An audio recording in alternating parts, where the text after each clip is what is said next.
Hi everyone, and welcome to another episode of, you know what you tuned into. On today's episode, we will be discussing technology, specifically sewing machines. So when you think of sewing machines, do you picture something like this antique Singer? Or do you think of something like this, a more modern machine? The first patent for a sewing machine was awarded in 1755 to Charles Winselthal, a German-born engineer. Thomas Saint's machine was designed to aid in the manufacturing of various leather goods, including saddles and bridles. Also used with canvas and was used for sewing ship sails. His machine was very advanced. His concept would need steady improvements over the coming decades before it could become a practical machine.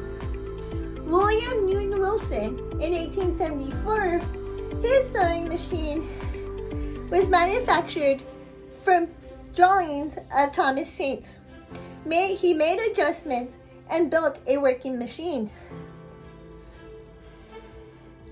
Other inventors made similar machines in different countries, including John Duncan in Scotland, who created a machine for embroidery. The first practical and widely used sewing machine was invented by a French tailor in 1829. His machine sewed straight seam using chain stitch like Thomas Saint's model. In 1830, he opened the first machine-based clothing manufacturing company in the world to create army uniforms for the French army. The first American lock-stitch machine was created and invented by Walter Hunt in 1832. The first machine to combine all the elements of the previous half-century of invention into the modern sewing machine was built by English inventor John Fisher in 1844, before Isaac Singer in 1851, but Fisher did not file with the patent office properly, so Singer got credited for it. On today's episode, we will be using basic hand sewing to create an art project. For this project, we will be practicing basic hand sewing skills, and you will be making a flower or whatever shape you would like.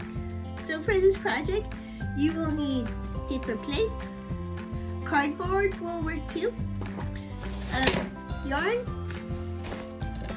scissors, markers, crayons, and a hole punch. So I already cut my paper plate into the shape of a flower. Next, I'm going to cut out the middle. If you need a dot hole, that's fine. So cut out the middle.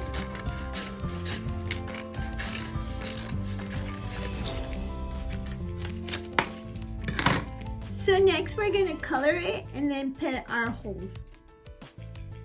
So after you finish coloring it and putting your holes, I have put 10, but you can put as many or as little as you would like. You're going to start with your yarn.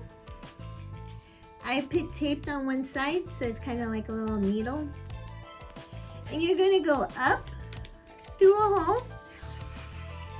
You can tie a knot here if you'd like, or you can leave a little hanging over, and then we're going to tie that off at the end. So you're going to go up and then down.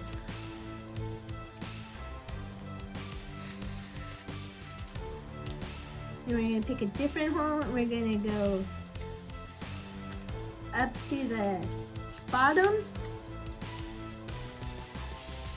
down through the top.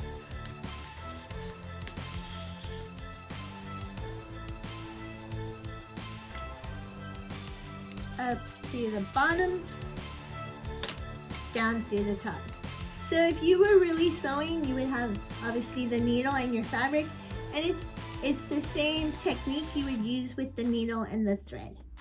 So after you have gone through all the holes, you're gonna tie it off.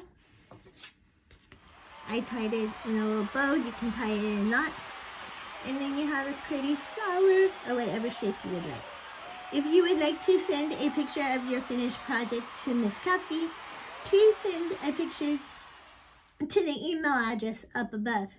And like always, thank you for watching another episode of Live with Cathy.